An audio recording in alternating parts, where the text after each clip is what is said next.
Dans certaines villes de Chine, les gens font des réserves de nourriture et d'autres produits de première nécessité. Qu'est-ce qui pousse les gens à faire la queue dans les supermarchés? Alors que de nombreux pays remettent en question les chiffres officiels de la Chine, celle-ci a commandé des centaines de milliers de sacs mortuaires à Taïwan. La Chine a commandé de grandes quantités de sacs mortuaires à Taïwan, d'après un directeur de pompes funèbres taïwanais.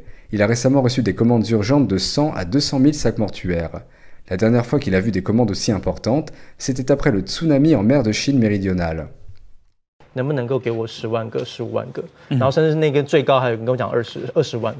Cela arrive quand de plus en plus de pays remettent en question les chiffres officiels de la Chine. Cheng Hongyi, haut responsable des médias taïwanais, a découvert que certains opérateurs funéraires taïwanais produisent un nombre alarmant de sacs mortuaires pour la Chine. Un membre du Congrès américain, John Curtis, veut tenir les autorités étrangères responsables de la dissimulation d'informations sur le virus du PCC.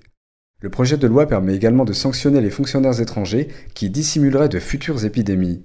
9 autres membres du Congrès ont co-signé sur le projet de loi.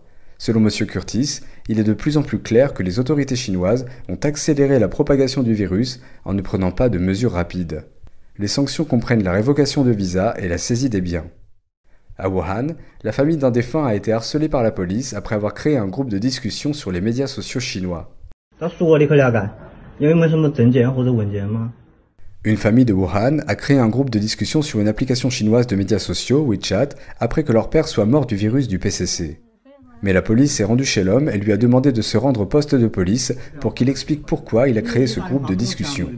L'homme qui a créé ce groupe a déclaré qu'il avait déjà reçu un appel de la police à ce sujet.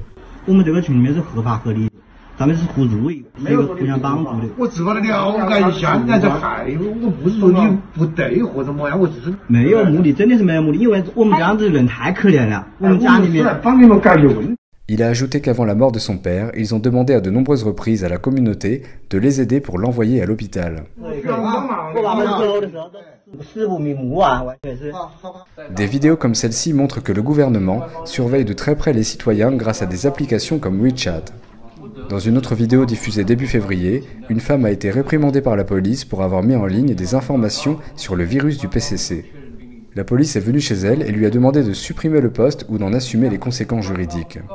Un internaute dit dans un tweet « Quand il demande à plusieurs reprises l'aide du gouvernement, le gouvernement est introuvable. Maintenant, le gouvernement apparaît sous l'apparence de la police, offrant de l'aide pour faire taire la famille. » Un autre internaute écrit « Cela ressemble exactement à ce qui s'est passé avec Li Wenliang et d'autres médecins.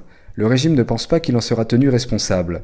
Quand la deuxième vague du virus frappera, il y aura plus de victimes comme Li Wenliang. » NTD désigne le nouveau coronavirus, responsable de la maladie du Covid-19, comme le virus du PCC, car la dissimulation et la mauvaise gestion du Parti communiste chinois, PCC, ont permis au virus de se propager dans toute la Chine et de créer une pandémie mondiale. NTD News, France.